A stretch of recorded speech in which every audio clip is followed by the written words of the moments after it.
আসসালামু আলাইকুম সুপ্রিয় দর্শক, আপনাদের সকলকে শুভেচ্ছা জানিয়ে শুরু করছি আজকের এনটিভি ইউরোপ নিউজ। সাথে আছি আমি মীর আব্দুর রহমান। সংবাদের শুরুতেই জানিয়ে দেব আজকের প্রধান শিরোনামগুলো। যুক্তরাজ্যে সেলফ আইসোলেশনের সময়সীমা কমিয়ে 14 দিনের পরিবর্তে 10 দিনের নির্দেশনা। মারা গেলেন ইস্ট ইন্ডার্স খ্যাত অভিনেত্রী বারবারা উইন্ডসর, প্রধানমন্ত্রী বরিস জনসনের শোক প্রকাশ। এবং 2030 সাল নাগাদ 55% গ্রিনহাউস গ্যাস নিঃসরণ হ্রাসে সম্মত ইইউ। দর্শক শুনছিলেন শিরোনামগুলো, এবার জানিয়ে দেব বিস্তারিত সংবাদ। শুরুতে ব্রিটেন প্রসঙ্গ। যুক্তরাজ্যে করোনা পজিটিভ রোগীর সংস্পর্শে আসা ব্যক্তিদের সেলফ আইসোলেশনের সময়সীমা কমিয়ে 14 দিনের পরিবর্তে 10 দিন করা হয়েছে। বিস্তারিত থাকছে ডেস্ক রিপোর্টে। যুক্তরাজ্যে করোনা পজিটিভ রোগীর সংস্পর্শে আসা ব্যক্তিদের সেলফ আইসোলেশনের সময়সীমা কমিয়ে 14 দিনের পরিবর্তে 10 দিন করা হয়েছে। ইংল্যান্ড এবং নর্দার্ন আয়ারল্যান্ডের সংক্রমণের হার কমতির দিকে থাকায় সরকারের পক্ষ থেকে এমন ঘোষণা আসলো। এছাড়া নতুন নির্দেশনা অনুযায়ী উচ্চ ঝুঁকিপূর্ণ দেশ থেকে আগত যাত্রীদের কোয়ারেন্টিনে থাকতে হবে। এদিকে ব্রিটেনে করোনায় গত 24 ঘন্টায় আক্রান্ত হয়ে প্রাণ হারিয়েছেন 424 জন। গতকাল ছিল 516 জন, বুধবার ছিল 553 জন। মোট মৃতের সংখ্যা 63,523 জন। এদিকে সংবাদ মাধ্যম বিবিসি জানিয়েছে গত 24 ঘন্টায় নতুন করে আক্রান্ত হয়েছেন 21,672 জন। গতকাল ছিল 20,964 জন, বুধবার 16,578 জন। আজ সকাল 9টা পর্যন্ত মোট আক্রান্তের সংখ্যা 18,12,006 জন। Mohammad Masuduzzaman, desk report, NTV Europe. EastEnders খ্যাত অভিনেত্রী বারবারা উইন্ডসর মারা গেছেন। গতকাল বৃহস্পতিবার লন্ডনের একটি হাসপাতালে তিনি মারা যান। বার্ধক্যজনিত স্নায়বিক রোগে 83 বছর বয়সী বারবারার মৃত্যু হয়েছে বলে তার স্বামী স্কট মিশেল নিশ্চিত করেছেন। এছাড়াও তিনি দীর্ঘদিন যাবৎ মানসিক সমস্যায় ভুগছিলেন। মিশেল বলেন, বিশ্বাস, ভালোবাসা, বন্ধুত্ব আর স্মৃতিতে বারবারা বেঁচে থাকবেন সারা জীবন। তাকে হারিয়ে ফেলার অনুভূতি বোঝানোর ক্ষমতা আমার নেই। বিবিসি জানিয়েছে তার অভিনীত ইস্ট ইন্ডার্স ও ক্যারি অন সিনেমায় পেগি মিশেল চরিত্রটি বেশ সাড়া ফেলেছিল সারা বিশ্বে। তারপরেই আলোচনায় আসেন এই অভিনেত্রী। তার মৃত্যুতে প্রধানমন্ত্রী বরিস জনসন গভীর শোক প্রকাশের পাশাপাশি বলেছেন, বারবারা সবসময় চেষ্টা চালিয়েছেন নিঃসঙ্গ এবং পক্ষাঘাতগ্রস্তদের নিয়ে কাজ করে বিশ্বকে আলোকিত করতে। ডেম বারবারা 1937 সালে পশ্চিম লন্ডনের শোর্ডিচে জন্মগ্রহণ করেন। আগামী রবিবারের মধ্যে ব্রেক্সিট পরবর্তী বাণিজ্য চুক্তিতে পৌঁছার সম্ভাবনা নেই বলে সতর্ক করেছেন যুক্তরাজ্যের প্রধানমন্ত্রী বরিস জনসন এবং ইইউ নেতারা। গত বুধবার মিস্টার জনসন এবং ইইউ কমিশনের প্রেসিডেন্ট ভর্ডের লেইনের আলোচনায় কোনো সুরাহা না হওয়ায় নো ডিল ব্রেক্সিটের জোরালো ইঙ্গিত পাওয়া যাচ্ছে। এদিকে বরিস জনসন বিবিসিকে বলেছেন, ইইউকে ফিশিং রাইটস এবং ব্যবসায়িক প্রতিযোগিতার নিয়মের মূল বিষয়গুলোতে বড় ধরনের পরিবর্তন আনা দরকার, তবে ইইউ এই ইস্যুগুলোকে ছাড় দিতে নারাজ। Well, we're always hopeful, and as you know, the negotiations are continuing. We've got our teams still out there in Brussels, and you know, if there's a big offer, a big change in what they're saying, then I must say that I've yet to see it. Unfortunately, at the moment, as you know, there are two key things where we just can't seem to make progress, and that's this kind of ratchet clause they've got in to keep the UK locked in to whatever they want to do in terms of legislation. ইউরোপীয় ইউনিয়নের নেতারা জলবায়ু পরিবর্তন রোধে carbon die oxide নির্গমন হ্রাসের মাত্রা আগের 40% থেকে বাড়িয়ে 55% হ্রাসের লক্ষ্যমাত্রা স্থির করেছেন। ব্রাসেলসে বৃহস্পতিবার আলোচনার পর শুক্রবার সকালে এই সিদ্ধান্তে উপনীত হন তারা। জলবায়ু পরিবর্তন রোধে বায়ুমণ্ডলে দূষণ কমানো, বিশেষত কার্বন ডাই অক্সাইড নির্গমন হ্রাসের বৈশ্বিক প্রচেষ্টার অংশ হিসেবে ইইউ এই নতুন পদক্ষেপ নিল। এর আগে 2016 সালে বিশ্ব উষ্ণায়ন কমাতে প্যারিস জলবায়ু চুক্তিতে স্বাক্ষর করেছিল ইইউ। ওই সময় প্যারিসে এক জলবায়ু সম্মেলনে এই শতকের শেষ নাগাদ বিশ্বে উষ্ণতা বৃদ্ধি 2 ডিগ্রি সেলসিয়াসের নিচে রাখার লক্ষ্যমাত্রা নির্ধারণ করা হয়েছিল। করোনা মহামারীর প্রভাবের কারণে আগামী বছরের শেষ অবধি পর্যন্ত হিথ্রো বিমানবন্দরের 4 নম্বর টার্মিনালটি বন্ধ থাকবে বলে জানিয়েছে বিমানবন্দর কর্তৃপক্ষ। সংস্থাটি বলেছে, ভ্রমণ নিষেধাজ্ঞার এবং দ্বিতীয় লকডাউনের কারণে নভেম্বরে বিমানবন্দরে যাত্রী সংখ্যা 88% হ্রাস পেয়েছে। পূর্বাভাস এবং বর্তমান ট্রাফিকের উপর ভিত্তি করে 2021 সালের শেষ অবধি 4 নম্বর টার্মিনাল বন্ধ রাখা হবে। এর আগে প্রথম জাতীয় লকডাউনের সময় মে মাস পর্যন্ত এই টার্মিনালটি বন্ধ ছিল। এদিকে বিমানবন্দর কর্তৃপক্ষ আশাবাদ ব্যক্ত করে বলেন, আগামী বছরের প্রথমার্ধে বিমান ভ্রমণ ধীরে ধীরে পূর্বের অবস্থায় ফিরে আসবে। আলজাইমার্স ডিমেনশিয়া কেয়ার একটি চ্যারিটি সংস্থা। ব্রিটেন সহ বিশ্বের বিভিন্ন দেশে ডিমেনশিয়া রোগীদের সহায়তায় দীর্ঘদিন কাজ করে যাচ্ছে এই সংস্থাটি। বৃহস্পতিবার দুপুরে সংস্থাটির লন্ডন শাখার ম্যানেজিং ডিরেক্টর মিসবাউদ্দিন এবং ডাইরেক্টর মোহাম্মদ হাদিসুর রহমানের যৌথ পরিচালনায় প্রথমবারের মতো পূর্ব লন্ডনের সোনালী গার্ডেন কেয়ার হোমের ভালনারেবলদের মাঝে প্যাকেটজাত খাবার বিতরণ করা হয়। বিতরণকালীন সময়ে উপস্থিত ছিলেন সোনালী গার্ডেন কেয়ার হোমের ম্যানেজার আল আমিন খান, কোঅর্ডিনেটর রোমানা বেগম ও জিয়াউল হক সহ আরও অনেকেই। সংস্থাটির পক্ষ থেকে বলা হয়েছে, আমরা মূলত ডিমেনশিয়া রোগীদের সাহায্যার্থে কাজ করে থাকলেও এর পাশাপাশি ভালনারেবল দুস্থ মানুষদের সেবাদানেও কাজ করে যেতে চাই এবং এটি আমাদের একটি দীর্ঘমেয়াদী পরিকল্পনা বলে জানান আলজাইমার্স ডিমেনশিয়া কেয়ার এর লন্ডন শাখার পরিচালক Hadisur Rahman. Just like to thank Alzheimer's and Dementia Society for helping out the vulnerable people in Sonali Gardens. লন্ডনে আলজাইমার্স ডিমেনশিয়া কেয়ার এর উদ্যোগে আমরা ফার্স্ট টাইমস কেয়ার হোম সোনালী গার্ডেন কেয়ার হোমে আমরা ফুড ডিস্ট্রিবিউশন করছি। আন্তর্জাতিক প্রসঙ্গ। করোনা ভাইরাসের সংক্রমণ ঠেকাতে বাহরাইনের পর ফাইজার ও বায়োএনটেকের ভ্যাকসিনের অনুমতি দিয়েছে সৌদি আরব। মধ্যপ্রাচ্যের দেশগুলোর মধ্যে দ্বিতীয় দেশ হিসেবে এই অনুমতি দিল তারা। এদিকে মঙ্গলবার থেকে কানাডায় শুরু হচ্ছে ফাইজার ও বায়োএনটেকের টিকার প্রয়োগ। বিস্তারিত থাকছে ডেস্ক রিপোর্টে। যুক্তরাজ্যে প্রয়োগ শুরুর পর কয়েকটি দেশ এরই মধ্যে ফাইজার বায়োএনটেকের যৌথ প্রচেষ্টায় তৈরি করোনা টিকা ব্যবহারের অনুমোদন দিয়েছে। এই তালিকায় সবশেষ যুক্ত হল মধ্যপ্রাচ্যের দেশ সৌদি আরব। দেশটির রাষ্ট্রীয় বার্তা সংস্থা সৌদি প্রেস এজেন্সির খবরে জানানো হয়, দেশটির ফুড অ্যান্ড ড্রাগ অথরিটি বৃহস্পতিবার টিকাটির অনুমোদন দেয়। যদিও কবে থেকে দেশটির সাধারণ নাগরিকেরা করোনার এই ভ্যাকসিনটি পাবেন তা জানানো হয়নি। কানাডায়ও ফাইজারের ভ্যাকসিনের অনুমোদন দেওয়া হয় বৃহস্পতিবার।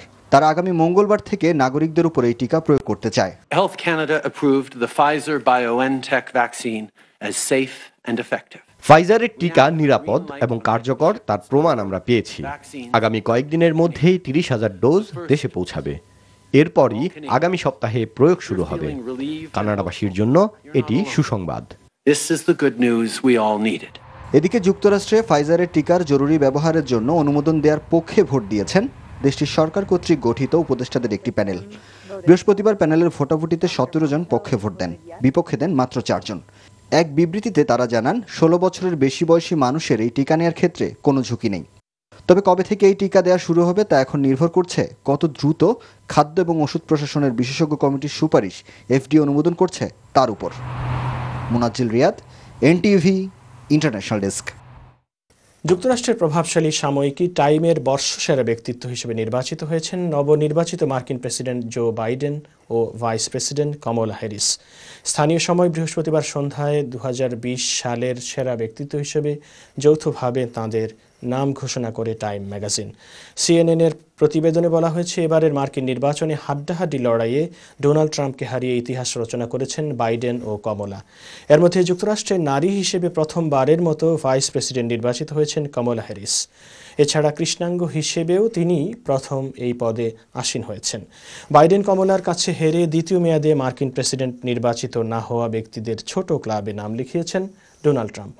টাইম ম্যাগাজিনের সম্পাদক এডওয়ার্ড ফেলসেন্থেল লিখেছেন, যুক্তরাষ্ট্রের গল্প পরিবর্তনের জন্য ক্রোধের চেয়ে সহানুভূতির শক্তি যে এগিয়ে, সেটি দেখানোর জন্য এবং শোকসন্তপ্ত জগতে নিরাময়ের স্বপ্ন ভাগ করে নেয়ার জন্য জো বাইডেন ও কমলা হ্যারিসকে টাইম ম্যাগাজিনের 2020 সালের সেরা ব্যক্তিত্ব হিসেবে নির্বাচিত করা হয়েছে।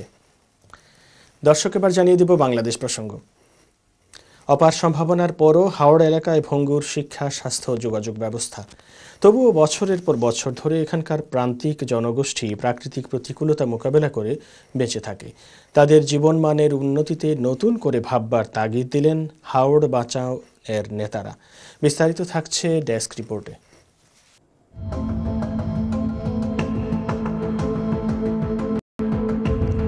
সবকিছু বন্যায় ভাসিয়ে হুয়াংহো নদী হয়েছিল চীনের দুঃখ। দেশটির সরকার পানি সংরক্ষণে গুরুত্বপূর্ণ প্রকল্প গ্রহণ, বেড়িবাঁধ মজবুত করে লাঘব করে মানুষের সেই দুঃখ। আর বাংলাদেশে অসংখ্য মানুষের জীবিকার সম্বল হলেও হাওরবাসীর দুঃখ কষ্টের কারণ সেই হাওরই। প্রতিবছর অতিবৃষ্টি ও বন্যায় ভেঙে যায় ফসল রক্ষা বাঁধ, ওঠে বাঁধ নির্মাণে অনিয়মের নানা অভিযোগ। সুনামগঞ্জ জেলায় আরেকটি প্রকল্প প্রণয়ন করা হয়েছে, যে প্রকল্পটির আওতায় 300 কিলোমিটার নদী ড্রেজিং করা হবে। এই নদীসমূহ ড্রেজিং সম্পন্ন হলে এই জেলার যে নিষ্কাশন ব্যবস্থা, সেই নিষ্কাশন ব্যবস্থা চালু হবে এবং বন্যার পানি দ্রুত নেমে যাবে। কি শীত কি বর্ষা, সারা বছরই এ মানুষগুলোর টিকে থাকার সংগ্রাম। করোনা পরিস্থিতিতে সুনামগঞ্জে 3 বারের বন্যায় ভেঙে যাওয়া বাড়িঘর, রাস্তাঘাট মেরামত চলছে এখনো। ফসল নাই, আমরা কত বিরিবন্তর ঘর ভাঙতাছে, ঘর কষ্ট করে ভাঙতাছি, আমরা তো ঘর দরও নাই। এই গ্রামটা বা পার্শ্ববর্তী 4-5টা গ্রাম আছে, এখানে শিক্ষার হার একদম নাই। হাওরে অনুন্নত যোগাযোগ ব্যবস্থা, স্বল্প সংখ্যক শিক্ষা প্রতিষ্ঠান, তাও অনেক দূরে হওয়ায় প্রাথমিক স্তরে ঝরে পড়ে অনেকে। নেই কমিউনিটি ক্লিনিকে তেমন চিকিৎসা, সদর হাসপাতালে যাবার আগে প্রাণ যায় অনেকের। দুর্ভোগের এই মাত্রা পেরিয়ে যায় বর্ষাকালে। আমরা কিন্তু দাবি তুলেছি যে একটি হাওর মন্ত্রণালয়ে যে জায়গা থেকে তাদের হাওরবাসীর জন্য যে স্বাস্থ্যসেবা, শিক্ষা এবং জীবনমান উন্নয়নের একটা ব্যবস্থা নেওয়া হবে। তবে সরকারের হাওর বান্ধব পদক্ষেপ ও পরিকল্পনার কথা জানালো প্রশাসন। পর্যটন সেবাকে যথেষ্ট পরিমাণে বেগবান করা হয়েছে। একটি অবকাঠামো ব্যবস্থাপনা যদি ভবিষ্যতে বিনির্মিত হয়, তাহলে হাওড় অঞ্চলের মানুষের বিকল্প জীবন জীবিকা এবং তাদের ক্ষেত্রে জীবনের মান উন্নয়ন যথেষ্ট ভালো কাজ করা সুযোগ তৈরি হবে। হাওরবাসীর আক্ষেপ, দুর্ভোগের একই বৃত্তে আর কতকাল আটকে থাকবে তাদের নিয়তি? শওকত করিম, এনটিভি নিউজ ডেস্ক। দর্শক, সময় হলো একটা বিজ্ঞাপন বিরতি নিয়ে, আর ফিরে এসে থাকছে আমাদের সিলেট ব্যুরো অফিস থেকে পাঠানো তথ্য ছবি নিয়ে সংবাদ প্রতিদিনের সিলেট। বঙ্গবন্ধু শেখ মুজিবুর রহমানের জন্ম শতবার্ষিকীতে বঙ্গবন্ধু এ যুগের রাষ্ট্রনায়ক শিরোনামে চিত্র প্রদর্শনী শুরু হয়েছে। সিলেট থেকে আমাদের সহকর্মী শাজলুল লস্কর জানান, 11 ডিসেম্বর শুক্রবার সিলেট শিল্পকলা একাডেমিতে এই চিত্র প্রদর্শনী করা হয়। ভারতীয় হাইকমিশনের উদ্যোগে জাতির জনক বঙ্গবন্ধু শেখ মুজিবুর রহমানকে শ্রদ্ধা জানাতে তার জীবন ও কর্মের উপর চিত্র প্রদর্শনী ও আলোচনা সভায় সভাপতিত্ব করেন ইন্ডিয়ার সহকারী হাইকমিশনার নিরাজ কুমার জেসওয়াল। অসিত বরণ দাসের পরিচালনায় প্রধান অতিথি হিসেবে উপস্থিত ছিলেন মাহমুদুজ্জামান চৌধুরী কয়েস এমপি। বিশেষ অতিথি হিসেবে উপস্থিত ছিলেন শামীমা শাহরিয়ার এমপি। বক্তব্য রাখেন সিলেট মহানগর আওয়ামী লীগের সভাপতি বীর মুক্তিযোদ্ধা মাসুক উদ্দিন আহমেদ, সিলেট জেলা আওয়ামী লীগের সাধারণ সম্পাদক অ্যাডভোকেট নাসির উদ্দিন খান, মহানগর আওয়ামী লীগের সাধারণ সম্পাদক অধ্যাপক জাকির হুসাইন, বাংলাদেশ আওয়ামী লীগের সাংগঠনিক সম্পাদক অ্যাডভোকেট মিসবাউদ্দিন সিরাজ, সিলেট মেট্রোপলিটন পুলিশের কমিশনার নিসারুল আরিফ, শাহজালাল বিজ্ঞান ও প্রযুক্তি বিশ্ববিদ্যালয়ের ভিসি ফরিদউদ্দিন আহমেদ, ইন্দিরা গান্ধী কালচারাল একাডেমির ডাইরেক্টর দীপা চৌধুরী প্রমুখ। এই প্রদর্শনীতে 12 জন বাংলাদেশি চিত্রশিল্পীর চিত্রকর্ম স্থান পেয়েছে। প্রদর্শনী চলবে 11 ডিসেম্বর থেকে 13 ডিসেম্বর পর্যন্ত। সিলেট শিল্পকলা একাডেমিতে স্বাস্থ্যবিধি মেনে জনসাধারণের জন্য এই প্রদর্শনীটি উন্মুক্ত থাকবে। শেখ হাসিনার অঙ্গীকার, পদ্মা সেতু দৃশ্যমান, শেখ হাসিনার জন্য বাংলাদেশ ধন্য, এই স্লোগানে সিলেটের উসমানীনগরে আনন্দ মিছিল সহ অনুষ্ঠিত হয়েছে পথসভা। যুক্তরাজ্য আওয়ামী লীগের যুগ্ম সাধারণ সম্পাদক আনোয়ারুজ্জামান চৌধুরীর পক্ষ থেকে সিলেটের উসমানীনগর ছাত্রলীগের উদ্যোগে উপজেলার তাজপুর বাজার এলাকায় আয়োজন করা হয় এসব অনুষ্ঠানের।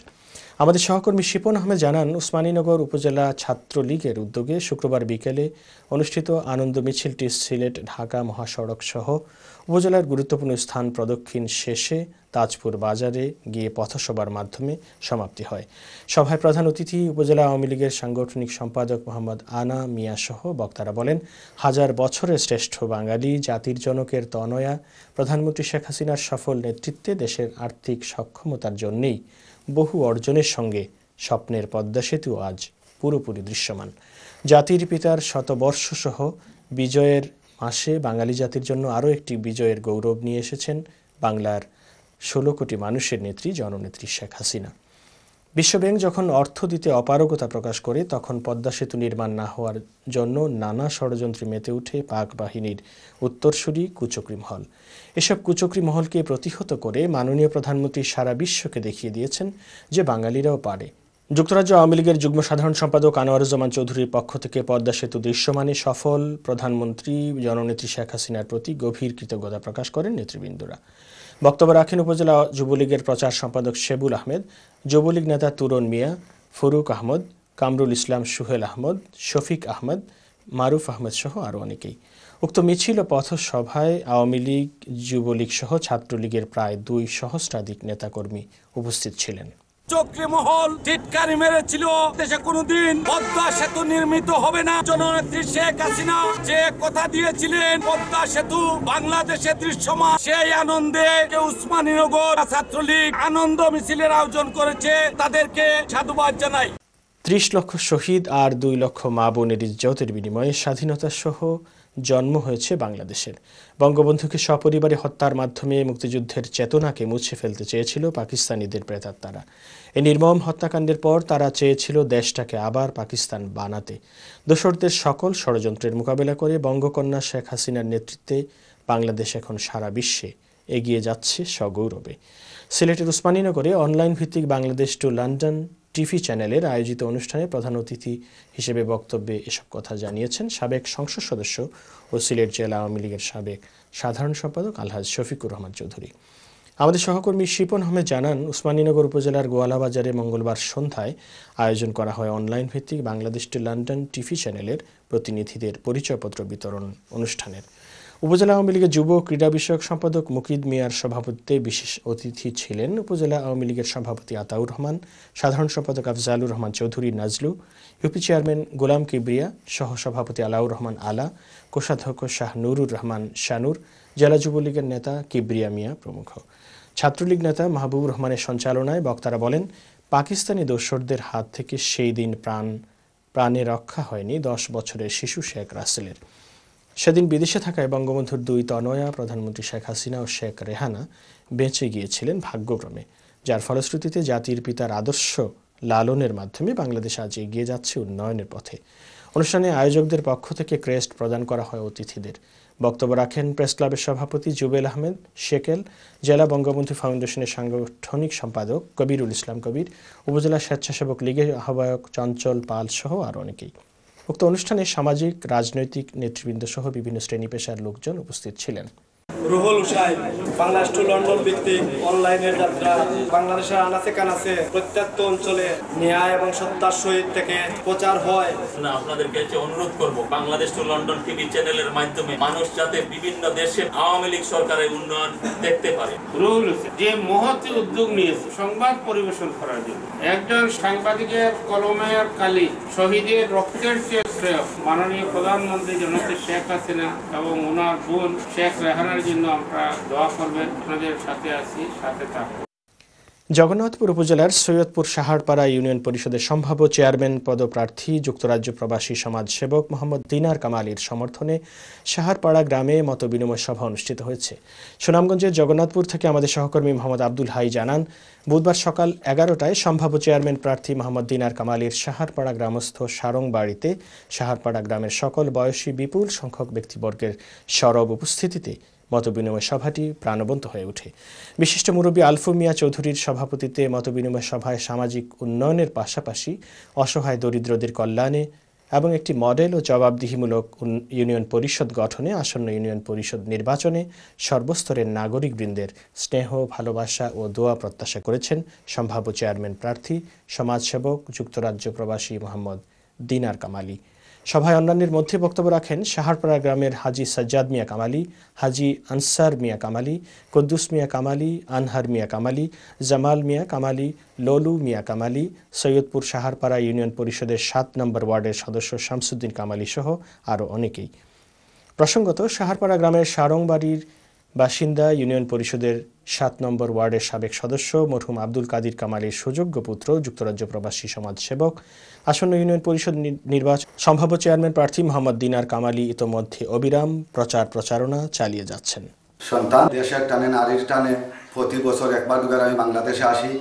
যদি আমার গ্রামের মই মুরব্বিয়ান, যুবক, ভাই বন্ধু সবাই সম্মিলিতভাবে আমাকে সমর্থন করেন, ইউনিয়ন নির্বাচনে প্রার্থিতা করার জন্য সহযোগিতা করেন, তাহলে ইনশাল্লাহ আমি জনগণের জন্য, আমার গ্রামের মানুষের জন্য, ইউনিয়নের মানুষের জন্য কিছু করার চেষ্টা করব। 28 ডিসেম্বর শায়েস্তাগঞ্জ পৌরসভা নির্বাচনে প্রার্থীদের মধ্যে প্রতীক বরাদ্দ করা হয়েছে। মেয়র প্রার্থীরা প্রতীক পেয়ে মিছিলে ভোট ও দোয়া প্রার্থনা শুরু করেছেন। মিছিলে মুখরিত হয়ে উঠেছে নির্বাচনী এলাকা। স্বতন্ত্র মেয়র প্রার্থী হিসেবে ফজল উদ্দিন তালুকদার চামচ প্রতীক নিয়ে বিশাল মিছিল করেছেন শায়েস্তাগঞ্জে। শায়েস্তাগঞ্জ থেকে আমাদের সহকর্মী কামরুল হাসান জানান, শুক্রবার সকালে উপজেলা নির্বাচন কার্যালয়ে প্রার্থীদের মধ্যে প্রতীক বরাদ্দ করা হয়েছে। এতে 6 জন মেয়র ও 14 জন সংরক্ষিত আসনের মহিলা কাউন্সিলর ও 35 জন সাধারণ আসনের কাউন্সিলর প্রার্থীর মধ্যে প্রতীক বরাদ্দ দেন জেলা নির্বাচন অফিসার ও শায়েস্তাগঞ্জ পৌরসভা নির্বাচনের রিটার্নিং কর্মকর্তা মোহাম্মদ সাদিকুল ইসলাম। প্রতীক পেয়ে শুক্রবার বিকেলে মেয়র প্রার্থী ফজল উদ্দিন তালুকদারের নির্বাচনী কার্যালয় ওয়ার্কশপ এলাকা থেকে চামচ মার্কার সমর্থনে কর্মী সমর্থকদের নিয়ে বিশাল মিছিল বের হয়। মিছিলটি শহরের প্রধান সড়কের দাউদনগর বাজার, স্টেশন রোড, ড্রাইভার বাজার হয়ে থানা মোড় ঘুরে পুরান বাজারে গিয়ে শেষ হয়। চামচ প্রতীকের নির্বাচনী প্রচার মিছিলে বিভিন্ন শ্রেণী পেশার হাজার হাজার ভোটার, কর্মী, সমর্থকরা অংশগ্রহণ করেন। এ সময় মিছিলের অগ্রভাগে ছিলেন মেয়র প্রার্থী ফজল উদ্দিন তালুকদার সহ বিভিন্ন ওয়ার্ডের গণ্যমান্য ব্যক্তিবর্গ। 28 তারিখ পর্যন্ত আমরা নির্বাচনের মাঠে থাকতে হবে এবং কাজকর্ম ফসল নিয়ে এসে আমরা ঘরে যেতে হবে। দর্শক, সংবাদ শেষ করব তার আগে আরেকবার জানিয়ে দিচ্ছি সংবাদ শিরোনামগুলো। যুক্তরাজ্যে সেলফ আইসোলেশনের সময়সীমা কমিয়ে 14 দিনের পরিবর্তে 10 দিনের নির্দেশনা। মারা গেলেন ইস্ট ইন্ডার্স খ্যাত অভিনেত্রী বারবারা উইন্ডসর, প্রধানমন্ত্রী বরিস জনসনের শোক প্রকাশ। এবং 2030 সাল নাগাদ 55% গ্রিনহাউস গ্যাস নিঃসরণ হ্রাসে সম্মত ইইউ।